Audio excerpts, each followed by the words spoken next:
Rucli, bonjour. Vous êtes la responsable du département marketing direction des prêts, Banque des Territoires. Bérénice Boukoula, on vous retrouve, vous étiez déjà là l'année dernière. Vous êtes responsable du service logement social et réaménagement de la direction du développement. Et puis enfin, Pierre Laurent, vous êtes responsable du département du développement. Bonjour à vous trois et bienvenue. Alors on l'a dit, on va se pencher sur le plan de relance. Rappelons rapidement le contexte. Eh bien, le 3 septembre dernier, le Premier ministre, souvenez-vous, a présenté le plan de relance, baptisé France Relance. Ce plan est historique puisque 100 milliards d'euros sont déployés par le gouvernement. Bien sûr, la Banque des Territoires est évidemment aux côtés du gouvernement pour lancer également son plan de relance. Éric Lombard, le directeur général de la Caisse des dépôts, l'a d'ailleurs annoncé très clairement. Il l'a dit, nous avons un plan de 26 milliards d'euros d'investissement avec un volet logement de plus de 11 milliards d'euros. Alors Marianne Laurent, je me tourne vers vous. En quoi consiste ce fameux plan et comment a-t-il été construit ? Vous le soulignez, la Banque des Territoires lance un plan qui est à la fois massif, 26 milliards, donc 11 milliards pour le logement. Il faut y ajouter aussi 65 milliards de prêts qui sont distribués sur la ressource du livret A, qui est l'épargne des Français. Donc à la fois une relance massive, mais une relance ciblée, puisque nous allons contribuer à la redynamisation des commerces de centre-ville, soutenir le secteur de la santé et médico-sociale, accompagner la relocalisation industrielle et bien sûr accélérer la transition écologique et énergétique, en particulier la rénovation des bâtiments publics et des logements sociaux, et également les installations de bornes de recharge électrique qui sont au cœur de nos préoccupations aujourd'hui.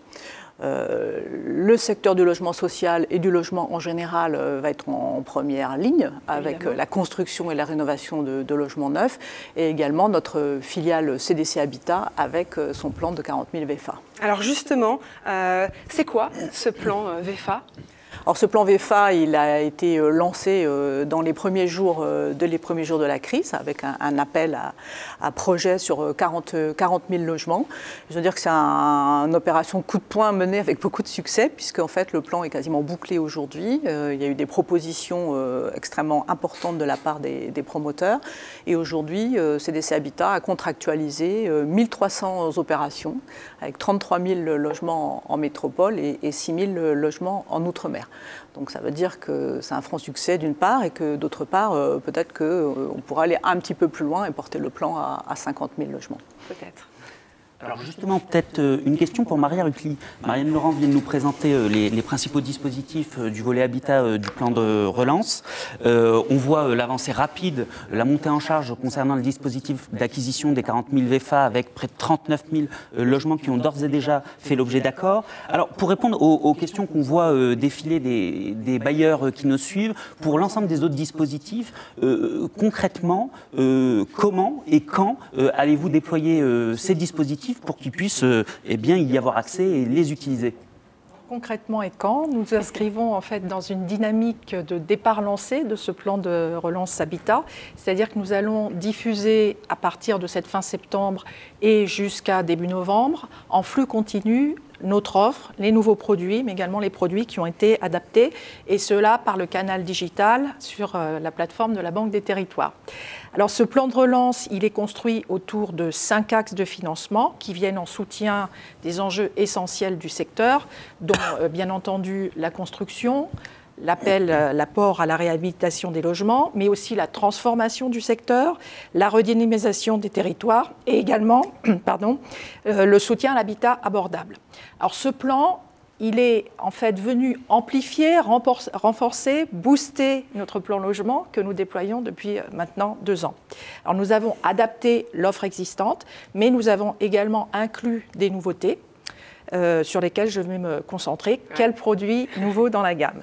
Alors tout d'abord, une mesure phare du plan de relance, ce sont les titres participatifs auxquels la Banque des Territoires va souscrire, plus 100 millions d'euros qui viennent abonder l'enveloppe initiale. Donc on sera sur les 2 campagnes à une enveloppe globale de 900 millions d'euros, avec également pour la 2e campagne une extension de l'éligibilité.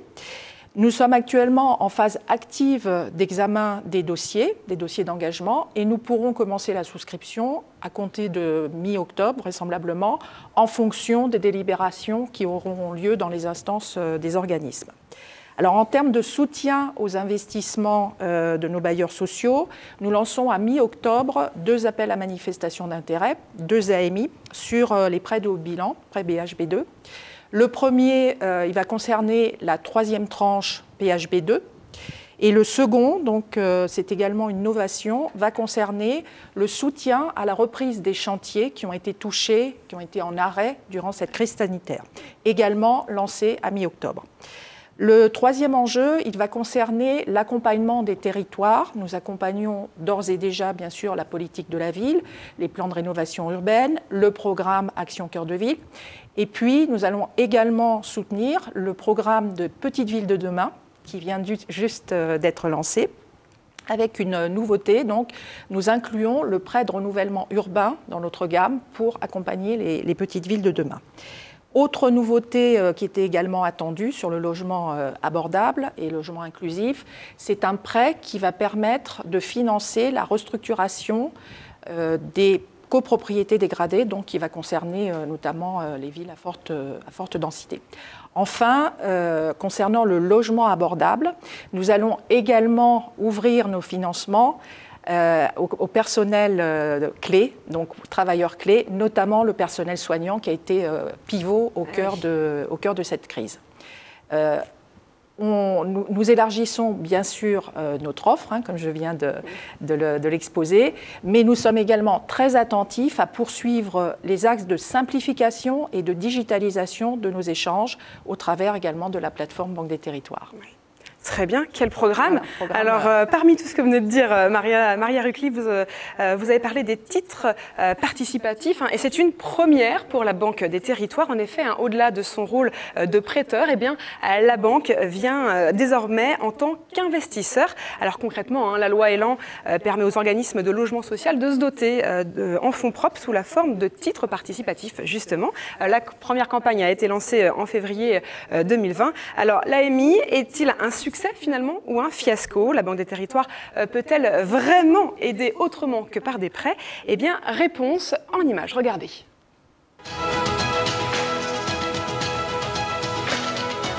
Ça aurait pu être un mythe, celui de David et Goliath. Mais finalement, non, ce ne fut pas du tout ça. Ce fut vraiment un travail partenarial. On avait envie de travailler ensemble sur un sujet très important. On peut bien évidemment parler d'un succès pour cet appel à manifestation d'intérêt, puisque le total des intentions d'émission ont largement dépassé les 800 millions d'euros d'enveloppe initialement disponibles. Alors tout d'abord, le produit est attractif, puisqu'il bénéficie d'une tarification avantageuse, rendue possible grâce à l'effort financier de la Caisse des dépôts. Il présente aussi une certaine flexibilité au niveau des remboursements pour le bailleur, et il présente l'intérêt de ne pas nécessiter de garantie particulière. Les derniers arbitrages liés à la gestion d'enveloppes ont été effectués en juillet. À ce stade, une quinzaine de dossiers ont été engagés pour un montant total de plus de 100 millions d'euros. Aujourd'hui, les instructions se poursuivent de sorte à ce que les bailleurs puissent valider le montant de leurs émissions auprès de leur conseil d'administration. L'objectif est qu'ils puissent émettre de façon effective d'ici la fin d'année. La CDC a rapidement accepté de travailler ce sujet des titres participatifs et de ce point de vue-là, elle a été précurseur. J'ajouterais, je préciserais simplement que la Fédération l'a été également et moi je dirais que c'est une réponse aussi collective qu'on a trouvée, une espèce d'antidote finalement à la baisse des APL financées par les loyers des locataires et que notre président Marcel Rogemont a négocié, entre autres dans le cadre de la clause de revoyure. Les offices n'ont pas de capital. Et donc, dans toutes ces négociations qui visaient quand même à soutenir les investissements du secteur, il fallait trouver un moyen d'aider les offices autrement que par des prêts. Et donc, c'est ce dispositif qui a été mis en avant. Et ce dispositif qui a été négocié notamment sur les conditions financières pendant le week-end de Pâques par téléphone. Nous souhaiterions, nous, que ce dispositif puisse s'inscrire dans la durée, devienne pérenne. Un deuxième appel à manifestation d'intérêt devrait être ouvert au deuxième trimestre 2021 pour une campagne de souscription de 200 millions d'euros minimum.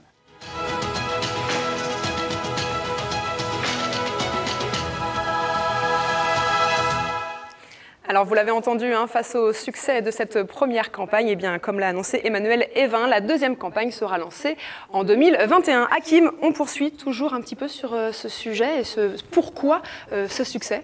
Absolument, Edwige. Alors peut-être une question pour Pierre-Laurent. On vient de voir la vidéo sur les titres participatifs. Emmanuel Evin nous indiquait que parmi les facteurs de succès de l'AMI, il y avait la tarification. Alors très concrètement, aujourd'hui, les titres participatifs, ça coûte combien? Et puis, vous travaillez pour la direction des prêts. Du coup, on est quand même tenté de vous poser la question. Comment cet outil s'articule avec l'offre de prêt? Et puis, est-ce que plus vous faites de titres participatifs et moins vous faites de prêts? Alors, pour répondre à la première question, comme vous le savez, le rendement des titres participatifs est composé d'une partie fixe et d'une partie variable. Les titres proposés par la Banque des Territoires étant, dans tous les cas, plafonnés à 1,8%, ce qui est un niveau modéré et très en dessous des conditions que le marché propose sur ce type d'actifs. Alors rappelons aussi que les titres participatifs ont le qualificatif de participatif parce que la partie variable, elle est fonction de la performance financière de l'organisme. Dans notre cas, on va la mesurer par l'autofinancement. Et donc, lorsque l'autofinancement sera faible, la rémunération variable elle-même sera faible. Elle peut même descendre jusqu'à 1 centime, ce qui est vraiment très très modeste. Alors de son côté, la partie fixe du titre est basée sur le taux de l'OAT 20 ans. Alors ces taux sont aujourd'hui très modérés, parce que les taux d'intérêt, comme vous le savez, sont très très modérés. Donc on est autour de 0,25% pour cette partie OAT. Donc un organisme qui émet des titres aujourd'hui verra son rendement osciller entre 0,25 et 1,8%. Ces conditions étant, je le rappelle, tout à fait exceptionnelles pour ces actifs qui sont des actifs subordonnés. Alors à la question de savoir comment ces titres s'articulent avec notre gamme, alors ça vient compléter la gamme, puisque vous le savez, nous proposons des prêts classiques, des prêts amortissables. Nous proposons aussi des prêts dits de haut de bilan, qui ont des différés d'amortissement très longs. Et enfin, maintenant, on vient compléter cette gamme par des titres participatifs qui, eux, ont le statut de titre et dont le rachat est à la main des organismes. Enfin, quel impact des titres participatifs sur les prêts? Alors, ces titres sont là pour venir renforcer les fonds propres des organismes. Ils sont là pour accompagner le plan de développement. Et donc, en aucun cas, ils vont jouer un effet de substitution avec les prêts. Au contraire, ils sont là pour faire effet de levier sur leur activité, et donc sur la partie dette.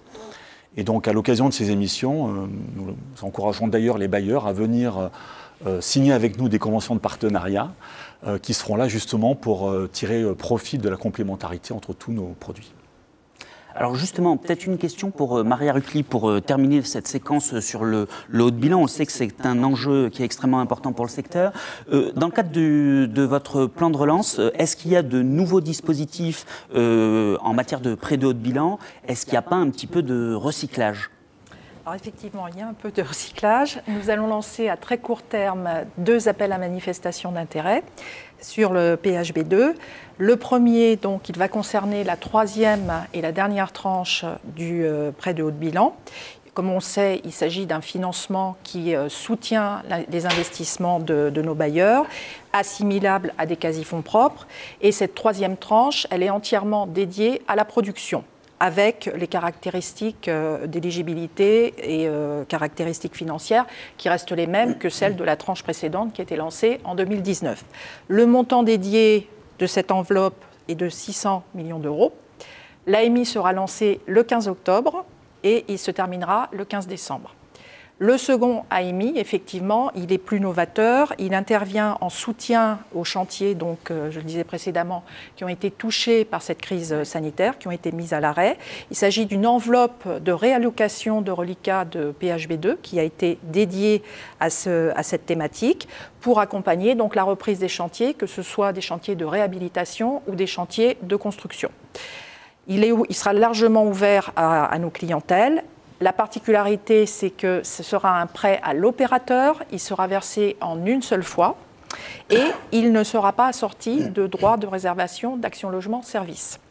À titre indicatif, donc, le montant par logement pourrait être de 2 000 € pour ce qui concerne les chantiers de réhabilitation et de 3 500 € pour ce qui concerne les chantiers de construction. Le montant qui est dédié à cette enveloppe spécifique sera de 400 millions d'euros Et là, on aura une fenêtre de tir plus courte, donc court mais efficace, puisque l'AMI va être lancé le 15 octobre, il va être clos le 15 novembre. Et bien entendu, comme tous nos AMI, les demandes et l'AMI lui-même sont entièrement digitalisées sur la plateforme de la Banque des Territoires.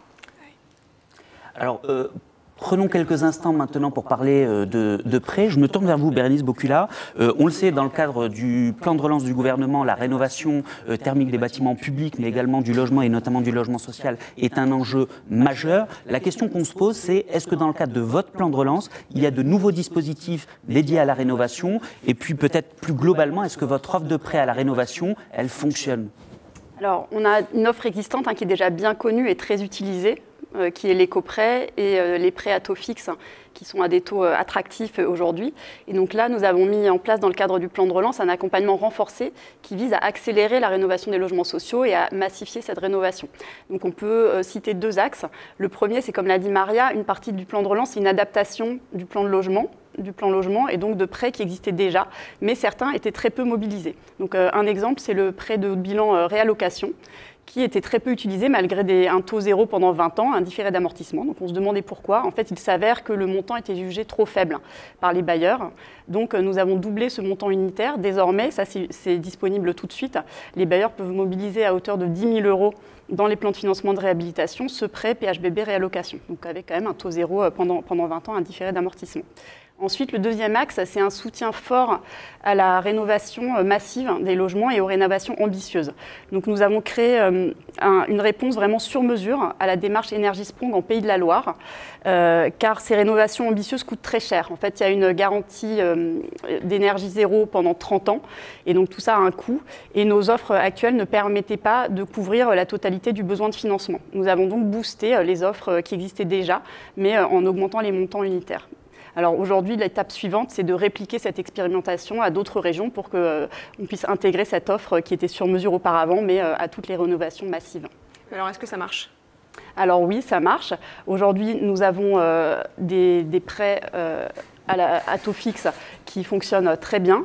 Et le but, c'est justement de développer cette offre avec du sur-mesure dans tous les domaines. Alors effectivement, le sur-mesure, on en parlait, on va encore en parler. Alors on va terminer ce chapitre sur le plan de relance avec les montages en démembrement de propriétés. Alors avant de voir le reportage, on va remercier Bérénice et Maria. Merci à vous d'avoir joué le jeu, d'avoir osé donner des réponses claires.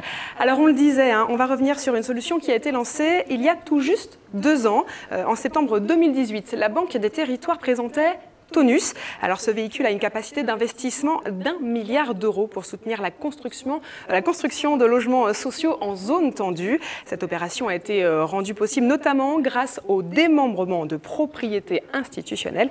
Alors 2 ans après le lancement de Tonus, quelles sont finalement réellement les spécificités? Y avait-il un réel intérêt finalement du côté des bailleurs? Eh bien réponse en images.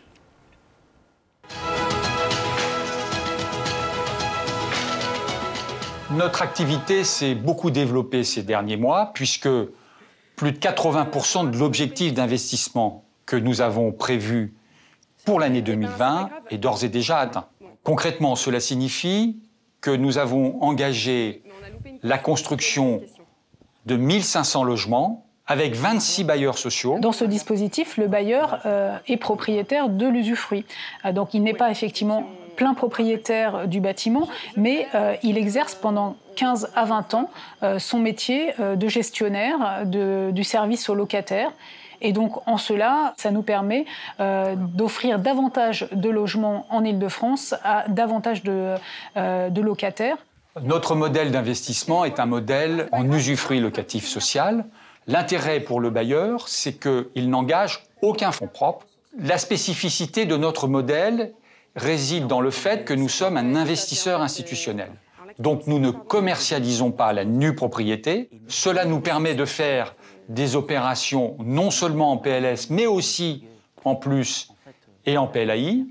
Cela nous permet aussi de travailler avec les bailleurs en maîtrise d'ouvrage direct. Et puis cela nous permet surtout d'offrir à la fin de l'usufruit des garanties sans coût de vacances pour ce qui le concerne. Nous déclinons le modèle d'usufruit pas seulement sur le logement familial, nous pouvons aussi faire du logement étudiant ou jeune actif.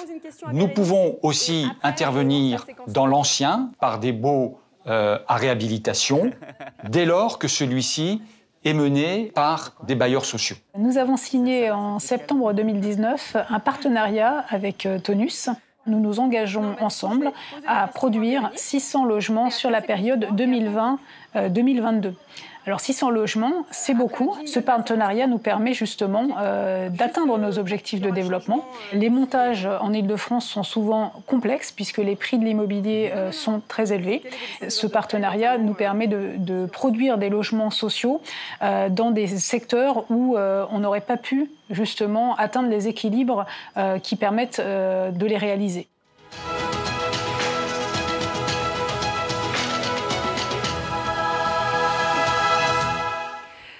Et puisque finalement vous êtes encore là, mesdames, et bien Bérénice, je vais en profiter pour vous poser une dernière question. Alors, quelle évolution finalement des offres de prêt, notamment sur les ressources européennes ?